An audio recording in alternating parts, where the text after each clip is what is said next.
பாலக் பிரியாணிக்கு ஆயில் ஊற்றிக்கலாங்க. தேவையான அளவு ஆயில் ஊற்றுனிங்கன்னா போதும். காஞ்சிருச்சு. பிரிஞ்சி, ஏலக்காய் இதெல்லாம் போட்டுடலாம். வெங்காயமும் பச்சை மிளகாவும் போட்டு பொன்னிறமாக வணக்கிக்கலாம். நல்லா இப்படியே வணக்குங்க. நல்லா பொன்னிறமாக வணக்கிறப்ப தான் நல்லாயிருக்கும்.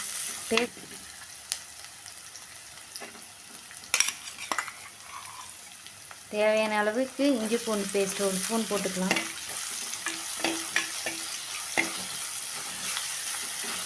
பச்சை வாசனை போகிற வரைக்கும் வணக்குங்க. நல்லா வணக்கிட்டு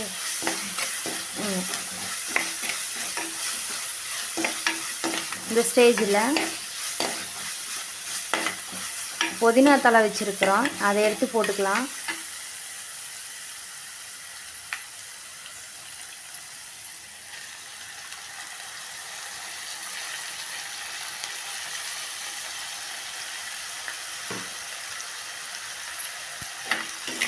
புதினாவும் நல்லா வணக்கிடுங்க. மீடியம் சைஸ் தக்காளி 2 எடுத்து பொடி பொடியாக அரிஞ்சு வச்சுருக்கேன், அது போட்டுக்கலாம். இது நல்லா வணக்கிடுங்க.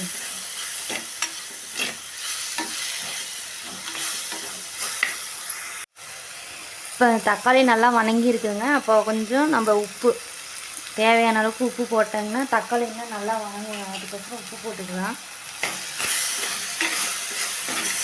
1 டீஸ்பூன் மிளகாத்தூள், 1 டீஸ்பூன் கொஞ்சம் மஞ்சத்தூள்,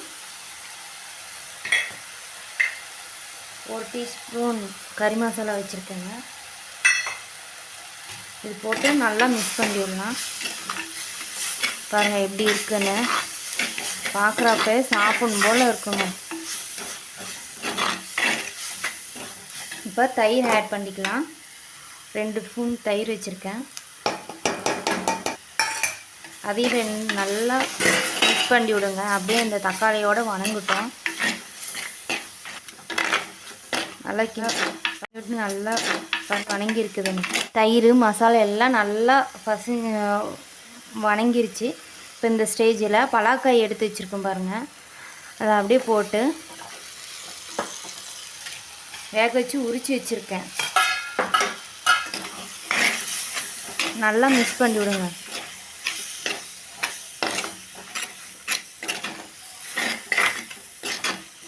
எப்படி கலர்ஃபுல்லாக இருக்கும். பலாக்காய் நல்லா வணங்கிடுச்சு. இந்த ஸ்டேஜில் அரிசி 1 டம்ளர் எடுத்து வச்சுருக்கேங்க ஊற வச்சு, அதை நல்லா போட்டுக்கலாம்.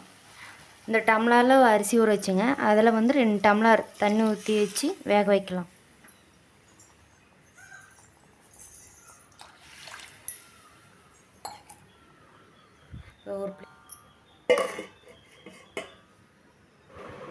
பாருங்கள் பிரியாணி நல்லா கொதித்து இந்த மாதிரி வரணும்.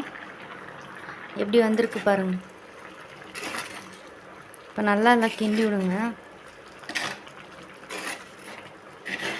நல்லா இந்த மாதிரி வேகட்டும். வெந்தோன்னா நம்ம தம் போட்டுக்கலாம். பாருங்கள் நல்லா வந்துருச்சு.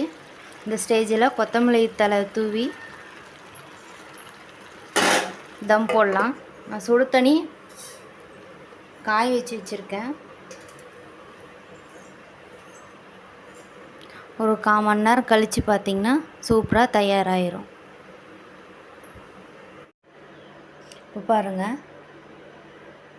தம் போட்டு முடிச்சாச்சு. இப்போ எப்படி இருக்குன்னு எடுத்து பார்த்துடலாம்.